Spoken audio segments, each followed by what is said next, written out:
Bonjour à tous et bienvenue à ce podcast. Je m'appelle Olina Daguerre et je suis étudiante en médecine à l'Université de Montréal. Dans cet épisode, nous allons aborder le sujet des anévrismes de l'aorte abdominale.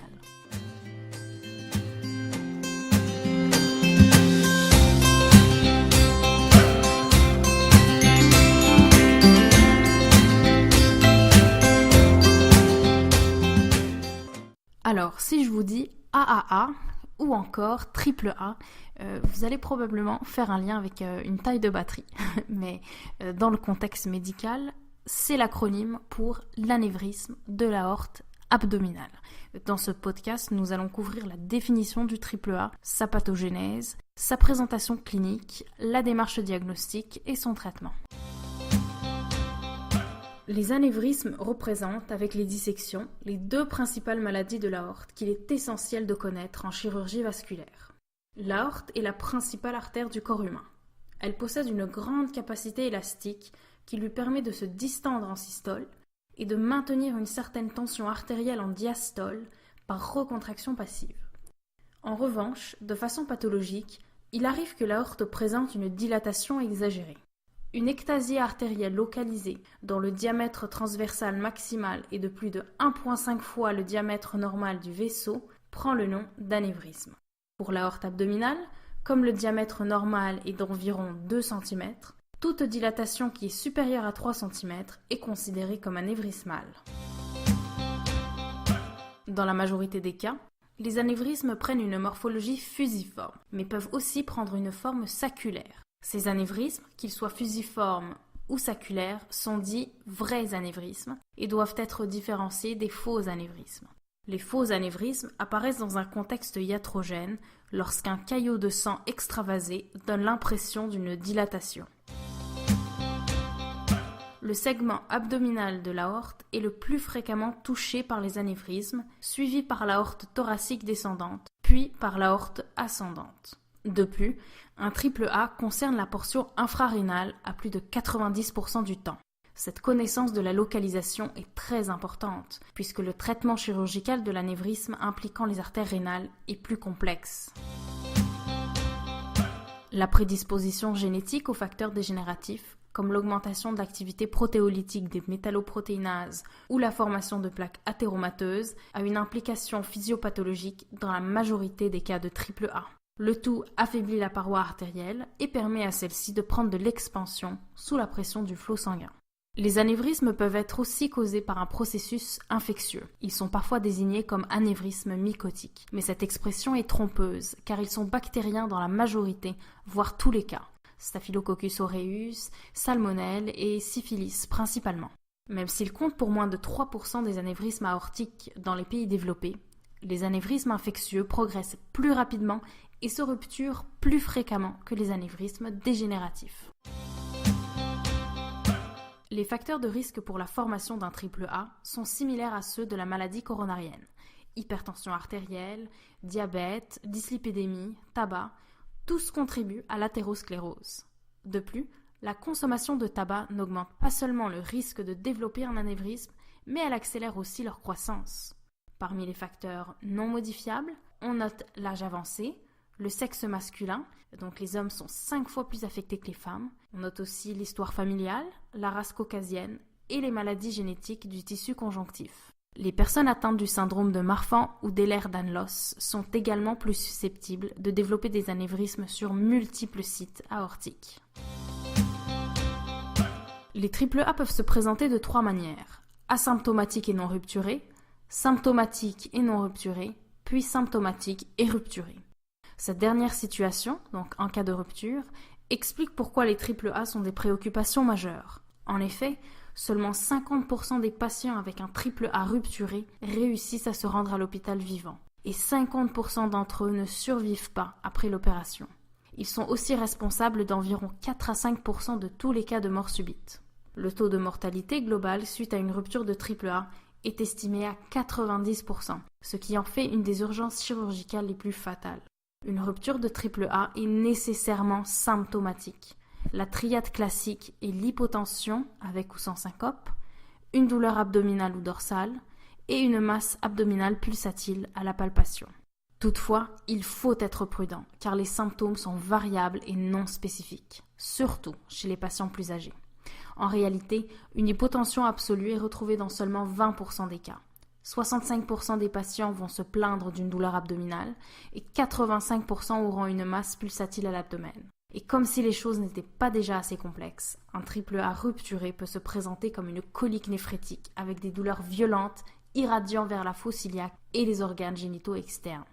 Retenez donc que le triple A est un diagnostic à exclure chez tout patient âgé et vasculopathe se présentant avec une colique néphrétique. Les triple A non rupturés se présentent de façon asymptomatique dans 3/4 des cas et sont découverts de manière fortuite. Une masse abdominale pulsatile est retrouvée dans seulement 30% des patients. Cette trouvaille est diminuée en cas d'obésité. Pour la palpation, il faut commencer juste au-dessus de l'ombilic et avec la pulpe des doigts, essayer d'identifier la limite de la pulsation de l'aorte de chaque côté. La patience est de mise, puisque les pulsations ne sont perceptibles qu'en systole. Chez les patients plus minces, il est possible de ressentir les pulsations d'une aorte normale. Il faut donc estimer la taille de la masse avant de sauter trop rapidement aux conclusions. De plus, attention à ne pas faire de confusion entre une masse anévrismale et les signes de Hauser. Ce dernier correspond à la perception d'un choc de pointe à l'épigastre dû à une hypertrophie du ventricule droit. Le reste du temps, le triple A est découvert de manière fortuite à l'imagerie. Passons maintenant au triple A non rupturé mais symptomatique. La douleur est de loin la plainte la plus fréquente. Le plus souvent, elle est abdominale et irradie dans le dos. Une douleur qui s'empire ou qui est déclenchée par la palpation suggère une progression de l'anévrisme. Le triple A peut aussi causer des événements thromboemboliques comme une claudication intermittente ou une ischémie des membres inférieurs. Occasionnellement, les anévrismes infectieux peuvent se présenter comme une fièvre d'origine indéterminée.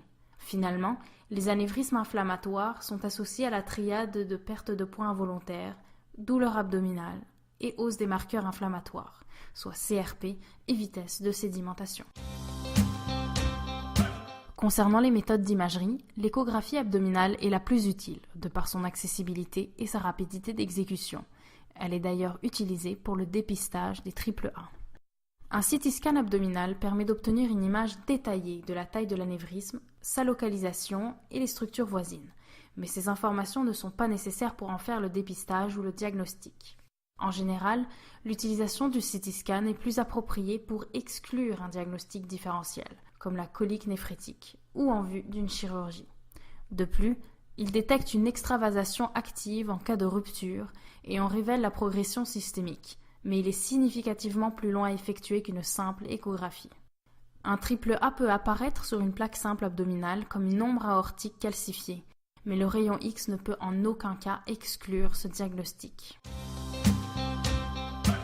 Alors à présent, pour le dépistage des triple A, la Société canadienne de chirurgie vasculaire recommande une simple échographie abdominale dans 3 situations. La première, chez tous les hommes âgés de 65 à 75 ans. La seconde, chez les hommes de plus de 50 ans mais avec une histoire familiale de triple A.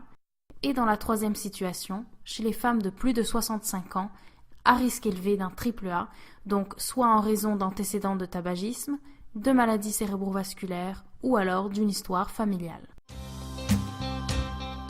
Pour finir, discutons du traitement médical et chirurgical des triple A. L'arrêt tabagique semble être la seule intervention non chirurgicale qui permet de réduire la progression de l'anévrisme. Le contrôle de l'hypertension et de la dyslipidémie servent surtout de prévention secondaire en réduisant les risques de développer une autre maladie cardiovasculaire et d'optimiser la condition préopératoire du patient. Une chirurgie élective est considérée si le diamètre de l'anévrisme atteint ou dépasse les 5,5 cm chez les hommes ou 5 cm chez la femme. Elle est aussi indiquée si son diamètre progresse par plus de 1 cm par an. Ces mesures n'ont pas été fixées de manière arbitraire, mais on s'est rendu compte que c'est à partir de ces seuils que la mortalité secondaire à une rupture de triple A dépasse la mortalité liée à l'intervention chirurgicale. Le traitement chirurgical des triple A a beaucoup évolué depuis les années 1940, époque à laquelle ils étaient simplement enveloppés dans de la cellophane, comme l'a d'ailleurs subi Albert Einstein, alors soyez rassurés. Actuellement, 2 options existent et le choix dépend de plusieurs facteurs relatifs au patient. La première, la chirurgie conventionnelle, consiste à ouvrir l'anévrisme après clampage de l'aorte et à implanter une prothèse synthétique dans la lumière du vaisseau. Le taux de mortalité oscille entre 2 et 5%. La prothèse a une bonne durabilité à long terme avec un taux d'échec annuel estimé à 0,3%. Par contre, la récupération post-opératoire est difficile pour les patients et peut prendre jusqu'à 3 mois.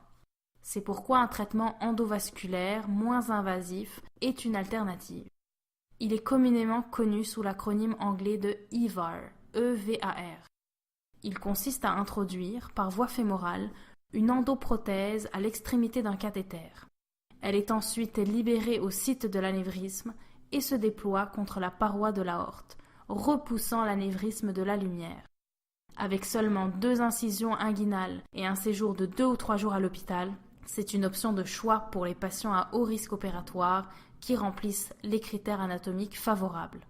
Également, le taux de mortalité est 2 fois plus faible, entre 1 et 2%. Mais cette intervention a aussi son lot d'inconvénients, avec plusieurs complications au long terme. L'endoprothèse peut devenir lâche, émigrer ou causer des endofuites. Pour cette raison, les patients doivent subir une surveillance annuelle par CT scan ou échodoppler. Toutefois, de récentes études montrent que les avantages liés à l'intervention endovasculaire sont perdus après 4 ou 5 ans. La chirurgie conventionnelle doit donc être privilégiée si le patient a de bonnes chances de vivre plus de 5 ans.